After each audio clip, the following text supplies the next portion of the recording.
what programs could be cut, how much do we have in reserve so we know that we can keep things going for a while, and when the impact could be felt. Probably the most immediate impact that we've been focused on is WIC, that is led by Manisha and Department of Public Health. The WIC program is shorthand for women, infant, and children. It's about 50,000 moms with very young children and infants. It helps support them in terms of some basic food support and formula to keep them going during a complicated time. There, our reserves are limited, and we're going to have to backstop that, given the reserves that we have as the state of Connecticut. So I want those young families, those moms, to know that your WIC card will continue to be good, for the foreseeable future. We're making sure that the government does not take that away from you. And next up is probably the SNAP benefits. SNAP benefits, the band formerly known as food stamps. And that's pretty costly. That's, I think it's about $72 million a month. Takes care of hundreds of thousands of folks who, they now say food insecure, but worried about going hungry. And probably more urgent in this day and age where there are going to be a lot of furloughs and people temporarily losing pay or worried about losing their job, where food support is even more important. And the good news there is that we've got enough in reserve to keep the SNAP benefits going, so nothing changes, at least through the end of this month, the month of October. And we'll see what, hopefully this shutdown is temporary and we'll have things resolved by then, but it's something we're watching very carefully. In terms of food support, working with the legislature in our current budget, we tripled the amount of money we got to Food Share, which is the food bank, which provides emergency food support for folks who need it. A lot of that was related to the fact that the Trump administration stopped sending tractor-trailer loads of fresh food up to Food Share, starting at the beginning of this year. That's about 1 million meals that have been taken away. So we're trying to backfill and make up some of that as best we can. Probably next up is healthcare. And, there we're worried about the idea that they're going to jack up the cost of health insurance for folks on the exchange. That does not happen until the end of this calendar year. But that said, a lot of you are going to get a notice saying, watch out, your health insurance costs could go up quite a bit. That notice goes out in the middle of October. We've been working really hard with James Michelle and the Access Health team, coming up with alternatives for folks who may be at risk. If they see their health insurance, your family of 4 could go up $500 a month, $1,000 a month. Talk about affordability. They're driving up the cost of health care, which is so core to people. And James Michelle has come up with at least several alternatives on the silver plan and the gold plan and others that maybe we can help people out if we don't get this resolved over the next couple of weeks. It's surprising to me that they can't figure this out. I mean, obviously, the Democrats feel pretty strongly, as do I, that you don't want to jack up the price of health insurance for people, on the exchange. And we want to do everything we can to make sure that healthcare stays accessible and affordable for all of us. And they say that is what they want to do as part of making sure we can end this lockdown, this shutdown. The Republicans have sort of said, we'll worry about health care later, let's handle the shutdown now. That seems to me there's a deal to be had there that doesn't put our families in such incredible distress and uncertainty. And I really urge the players to get to the table and get look out for the people when it comes to affordability. You could see their healthcare costs go through the roof, wonder about how their foods can be paid for. And do what you can to get back to the regular course of business. You guys have got to figure out how to do a budget. We do it here in Connecticut, why can't you? With that, I've got Andrea Barton-Reeves is hovering in the background there. Who can tell you a lot about healthcare.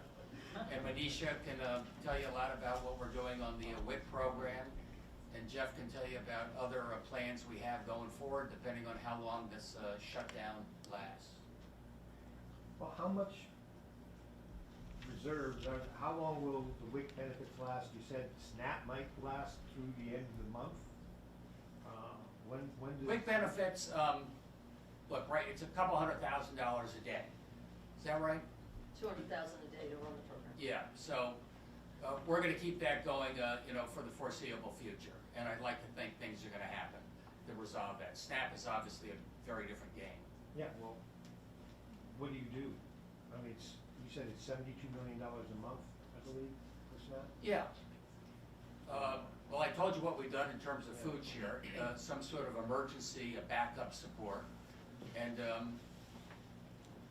obviously that's the type of federal program that I don't think it's going to get cut. I think they will probably backstop some of this, but I don't know. And we're going to figure that out over the next few weeks. Where's this money coming from? Is it money that is not being used for salaries? Is it money being pulled from other accounts? Is there contingency funds in these line items? For example, the WIC program, we've got cash reserves that are there in part to take care of emergencies just like this. Again, I've talked to a lot of my fellow governors. They're not in the same position. They may not be able to provide the same support that we are. Are you contemplating, just one question, I'll be quiet. Are you contemplating another loan program as you instituted in the last shutdown where federal employees, furloughed and laid off federal employees, I think there was maybe like 140 took advantage of it? Is that something? So first of all, state employees who are paid for by the federal government, of which there are about 1,300, we're going to continue paying for them. These are folks, they inspect bridges and make sure they're safe. They go to our hospitals and make sure they're doing their job. We're going to be able to manage that. But to your point, Ken, there's an awful lot of other federal employees who may be furloughed. The guy up at the control tower at Bradley Airport. I think they keep working, but they're not getting paid. Last time around, we worked out a deal with the banks where we could make sure they received an interest-free loan to help them cover during this very complicated time. I am looking into that, but we did that last time, Ken, knowing that the federal government was going to pay back those folks who were furloughed. This time around, there's a guy named Russ Valley down there at OMB that's saying that we may fire these people, or I can't guarantee you they're going to get hired back. So there's a lot more risk to us to guarantee that, so I'm looking into it. Governor, what are your concerns on the big picture? Obviously, if the shutdown goes on for weeks and months, that's going to have a much bigger impact. But we're hearing, there are millions of dollars in federal cuts for many of the programs, Medicaid, SNAP, WIC. Are you prepared to go back into a special session? And do you think states now can they afford to fill these holes? Look, as I told you with SNAP, $72 million a month, we cannot make up all of this. But this is what I believe will be a temporary shutdown. And I think most of this is going to come back. So I'm hoping that we can backstop and make sure people are, can rest assured that nothing's going to change dramatically for them, at least, through the month of October. We can cover them. But I'd like to think saner heads will prevail down in Washington. And I guess we heard earlier that 140,000 people, people are being kicked off of certain benefits, right? SNAP benefits because of some of the federal guidelines. Would you ever consider using some of the surplus money or reserve to fill those, provide those services? Well, I told you that thankfully we have these reserves and able to make people whole when it comes to WIC and some other support for our federal, subsidized employees here in the state of Connecticut. Again, can I make up all that shortfall? No. Or is Jeff and I working with the commissioners to make sure we take care of the most vulnerable? Yes. one step at a time. I'm dealing with a shutdown that happened, 11 hours ago, and doing everything I can to take care of people with that. So no push to go into special session right now for any of this? We can have a special session. We're talking about the special session. It revolves around a couple of things, including housing, and we'll see what's needed. What I can do is the things I told you right now we're able to handle, just to give people some comfort over the next few weeks that nothing's going to change. But Just on the reserves, just to clarify, are you saying this is reserve money for WIC and others? These are extra money that are in departmental accounts, or by the word reserves, do you mean the rainy day fund? I'm not. These are in departmental accounts. Do you want to take that, Jeff? Sure. We, Why don't you come over here? it's a multi-stage process. We'd have administrative actions first to make sure we're continuing to administer the federal programs like WIC. And that's just an accounting thing for us. We'd create a receivable, we continue to make the payments, and then when we get the federal money, it would reimburse it. So it would be the federal funds that we'd be administering. Down the road, if there's going to be a shortfall in a federal funding line, we have to make a decision about whether or not we're going to run a deficiency in our current Appropriations Act or take more extraordinary actions that the Governor and the General Assembly would have to. And also, just to be clear, also on the federal money, was there any spillover? By that I mean, does the federal money end October 1st, period, or is there spillover money that you had from federal money that can go to cover some of these things? Our agencies tell us that for SNAP and some other programs, they are good through October. They have available federal funds through October. If it lasts longer Through than to that, Halloween by that, is what you mean? yes. Okay. We'll have problems after that if it's not resolved by then. Governor, you just seem to express some uncertainty about a special session. There is a separate but related issue about having contingency funds available to fill federal shortfalls. The treasurer has indicated he needs clear statutory authority by November 1st to defer, to set aside funds that would otherwise automatically go into the pension. So are you going to be calling a special session prior to that? And have you settled on a number on how much money will be deferred? No, we haven't settled on that number. We got 3 or 4 different things that are interchanged. There's the shutdown. That's what we're talking about today. And we're talking about SNAP and WIC and things that will be directly impacted over the course of the next month. Then there's the Trump budget that has dramatic cuts in it, including cuts to the subsidies. And a lot of that is what you're talking about, Paz, when you talk about what are we going to do to make up some of those shortfalls going forward, and would we put additional money into our rainy day fund just in case of that eventuality? I think the answer to that question is yes. What's the exact amount? I can't tell you that yet. We did add about $700 million to the rainy day fund just a few years ago. We went from 15 to 18%. So I feel like we're in better shape than any other state in the country, but I'm happy to talk to the legislature if they think we should be doing more. Governor, can I follow Paz's question though? Because I think I know where he's going with this. I get the part how it's premature now. You're saying it's premature to go toward the volatility adjustment or the FY25 operating surplus. But the treasurer said he has to tell the pension fund actuaries by the first week of November what of the volatility adjustment, what of the operating surplus is going to the pensions, meaning after the first week of November, that money's off the table. So if you are going to use it, you don't have that much time to weigh. Do you anticipate that if this shutdown is prolonged and you get to the first week of November, you're going to have to pull some of this money? Yeah, there's a lot of hypotheticals in there, but to your bigger point, we're going to know so much more in the next couple of weeks. But Keith, probably, these guys can't get their act together. We're probably going to have a shutdown. There are probably going to be some holes in the budget. We're probably going to have a special session between now and November 1st. And probably the later in the month, the more we will know. Can you talk a bit about your conversations with the congressional delegation? You've said at least twice now, make a deal, make a deal. You've struck, I think, a more conciliatory tone than Senator Murphy has about the hard lines of what concessions could be offered by the Democrats. What are you telling the delegation in terms of? I'm with the delegation. All they want to do is hold people harmless. All they want to do is say, don't jack up my health care costs. Don't do that. And then you've got a clean bill, and we will make sure there's no government shutdown. That's what they're saying. I think that's room for negotiation. I've heard, President Trump, hey, we can talk about this. I've heard the president, whoever the Republican leader of the Senate saying, let's talk about this great jacking up of cost of healthcare. Let's do it right after the, we get the shutdown ended. So I see room for compromise there, but I think it's really important you hold people harmless and don't hammer them on their healthcare costs. You've been talking, I know, about state employees that are fully federally funded, making sure that they remain whole. One thing that's interesting about this shutdown is you right now have a regiment of your National Guard deployed into a conflict area. They got families here. Are you thinking about any conversations maybe with General Yvonne about making sure that their families that are here at home, yes, they'll get back pay eventually, but what can you do for those troops that are deployed to the Middle I East? think General Yvonne said, maybe you know this, Jeff, that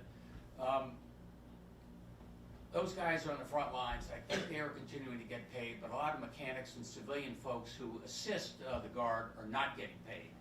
These are the folks that fix tanks and jeeps and helicopters and everything else. I just think it's shocking. These guys on the front lines doing everything they can to keep us safe are not getting paid.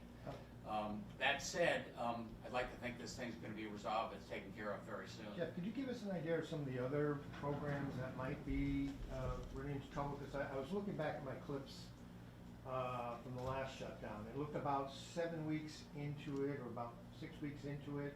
Money for school, lunch programs was gonna dry up, and I think I forget there were 2 other examples. So what sort of Department of Education told us that they've got about 90 days worth of funding for the school lunches, to the extent that the feds are, I'm sorry. Much better. Department of Education tells us they've got at least 90 days of funding for the school lunch program for federal contribution there. So that's not an immediate concern for us, but down the road it might be. what are some of the other programs that might be? The governor mentioned SNAP. We've got 30 days worth of SNAP.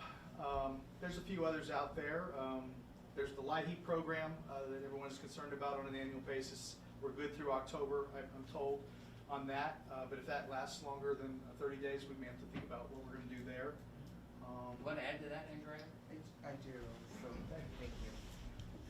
The Secretary is correct in that we have enough resources to be able to have benefits for staff through the end of October. And the same is true for LIHEAP. So in our LIHEAP grant program, we always hold back a carryover of some percentage of the funds that we are provided from the previous year. Because it's not uncommon for the LIHEAP program to have a delay in actually providing those benefits to us, so we always hold back previous amounts of money. This year, because we're in shutdown, we will be using those LIHEAP funds in order to get the program started, to be able to take applications through October. If we're past October, then obviously we'll have to make a different determination as to whether or not and how people will get heating assistance. When it comes to, I just want to make sure I don't misspeak. So when it comes to our Medicaid program, we do have funding through the first quarter of 2026, and we have been assured by the feds that that will be the case. And then there are 2 other kinds of block grants, our community service block grant and our state services block grant. We do have carryover funds that will carry us through the first quarter of 2026. Those are the funds that primarily help us to fund our community action agencies, which are very essential in supporting people who are poor and low income. And that's really where we stand in terms of the block grants and the other programs that we administer at the Department And when of you Social say Services. the 2026, you're talking about the federal fiscal year, which runs October 1st to September 3rd. We're talking about Or the our state- fiscal year. The state fiscal year. Yes, talking about our fiscal year. So I'm talking about the first quarter. Which ones are you referring? You're talking No, about? I was just Well, wanting to make Medicaid, sure. you said first quarter, so. Sorry, right, first quarter of FY 2026, which for us means January to February. Okay. All right. Commissioner Giussani, did you say that WIC did not have enough for the month, and what are your concerns? So the WIC program is at the end of its allotment, which is why we don't have additional funding from October onwards. But this is where we're very grateful to Governor Lamont and the commitment to be able to help support women, infants, and children. This is 11,000 women, 11,000 infants, 30,000 children who depend on food and breastfeeding supports. So this is really helping young families, children up to the age of 5, who need food. That is literally what WIC provides for. And so we will require this backstop funding to be able to get us through, with the hope that federal funds, when they do come back, will be able to pay it back. How much money do you think you'll need to get through the end of the month? It's $200,000 a day to be able to run that program. So that comes out to a little over $5 million, $5.5 million for the month of October. Secretary or Governor, I wonder on the public safety front, there are a lot of federally funded police task forces, gang, drug, narco. Any word from DESP on what the status of those will be operationally? We haven't had a specific advice from DESP about that, but those sound like essential services to me. It's the sort of thing that the federal government would probably continue. OMB already cut off $18 billion from New York City infrastructure programs. Are you concerned that road work and things like that could stop? I'm concerned about everything, but to date, all the infrastructure that has already been allotted is continuing. That's road, bridges, rail, and that has not been cut off, unlike wind power, until recently. So I'm feeling pretty good about that. In terms of new grants coming out for additional infrastructure, time will tell. You can't stop a contract in mid-construction, and thankfully, in this case, they're not doing that. And do you have any concerns? I mean, we just received a really, I would imagine from your perspective, good GDP report from the BEA. Of course, they will not be providing any more reports during this shutdown. But do you have any concerns about the Connecticut economy? I mean, obviously, if this is a month, I mean, it's a month. Here's the deal, you look at the markets, they're sort of shrugging at this point. I mean, down today, up yesterday. I think they say, oh my God, I've seen this before. This is just Washington tripping over itself again. But as time goes on, you're going to see a lot more hesitancy. You know, a lot of our economy is related to relationships we have with the federal government. We talked about roads and bridges and infrastructure. Talk about submarines, jet engines, and helicopters. You've got to have a strong, reliable counterparty that you're working with. Right now, I'm feeling pretty good about where things are. I'd like to think the business community is doing okay. You said you can't stop a contract in mid-construction, and that's exactly what happened with Village Wind. What have you been told, or has Gary Micolino, I don't see him here, has he been told that, you're doing this project, this bridge, I don't know, in Western Connecticut somewhere? Garrett's feeling pretty confident. He's got very good relationships, and all those projects are pretty much on schedule, including the federal funding that we, are contracted for. I want to ask a broader fiscal question about your fiscal approach to things. Does the events of the last 24 hours and the potential for more federal retrenchment, does that reinforce your belief that you're taking the right approach fiscally, or does it make you think that it may be time to loosen some of your own personal guardrails as they approach the spending? Yeah, I like where we are. I talk to other governors. They don't have a rainy day fund. They don't have any reserves like we have here. They're in more trouble when it comes to not just WIC and SNAP, but if there was a recession, and there's a lot of hesitancy out there right now, we're in a better position. I'm glad I've got $4 billion to make sure I won't have to jack up your taxes or cut your education fund. That gives mayors and that gives a lot of families a little bit of confidence. We're the opposite of the federal government. We're trying to give people some certainty and stability that despite the ups and downs out of Washington, D.C., we can manage. At least we can manage for the near term, and that's what we're doing. Have you done any contingency, obviously it's still up in the air, right, but January 1st, have you done any contingency planning about what will happen, what could happen to the federal insurance exchanges if at least some of the Republican congressional asks on that front go through? If you're talking about the exchange, we met with Access Health just yesterday. They've been ahead of this curve. They're working in terms of all the alternate plans. If they did cut the heck out of, the subsidies on the exchange, what can cost a middle-class family, $500, $1,000 a month. And we're finding ways to at least mitigate what that cost would be to homeowners or families. Jeff, have you heard anything about Head Start? I mean, is Head Start funding, I know that's been an issue. I don't think we've got any news about Head Start. Is there any issues with that? We're good for the near term there. Yeah, but we're, yeah,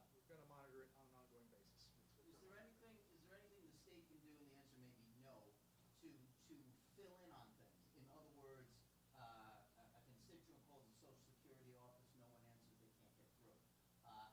Understanding those are federal responsibilities, is there anything the state can do to help out on things like that, to help anybody in the state of Connecticut, to help them out?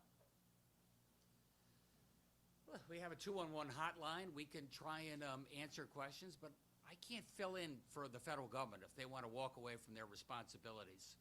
If they don't want to stop answering the phone, I can't answer all the phones for them. If they want to stop inspecting hospitals and roads, we're doing everything we can to make sure that continues for the near term. But they have their responsibilities, we have our responsibilities. Honor your responsibilities. I just want to be clear because it can be thick sometimes. You are open to the possibility of taking action in a special session before November 1st to appropriate funds out of the budget reserve fund or reallocate a general fund surplus perhaps to help Connecticut get through this shutdown. Is that my? Help people get through this shutdown, the answer is yes. Thank you. Governor, can I clarify one thing on WIC? Are you looking just for a while to float the benefits, or will also be, with the WIC reserves, be able to continue to fund nutritionists and other WIC staff? You got that? So we have 9 contracted entities for WIC programs that support 23 sites and over 160 staff. And this investment of $200,000 a day will support all of that. WIC is a nutrition program. The goal is to help educate people on how to keep young moms, children, and infants getting nutritious food, and that really is dairy products, fruits, vegetables, whole grain wheat products. Those are the types of things that are going to be wrapped around, and the entire program will be kept whole, including new children who are born. So every day there are new children born in the state who potentially could be eligible for WIC, and we really want to try to maintain this entire program consistent so that there's no lapse in service for people in the state. Did you say 11,000 adults and 30,000 children? The total program is about 52,000 people. That's been a growth of over 16% since 2020. So we've been trying to get more outreach and get more people who are eligible into the program. Out of that 52,000 is 30,000 children, so up to the age of 5, 11,000 women, and 11,000 infants. Thanks, everybody. Appreciate it.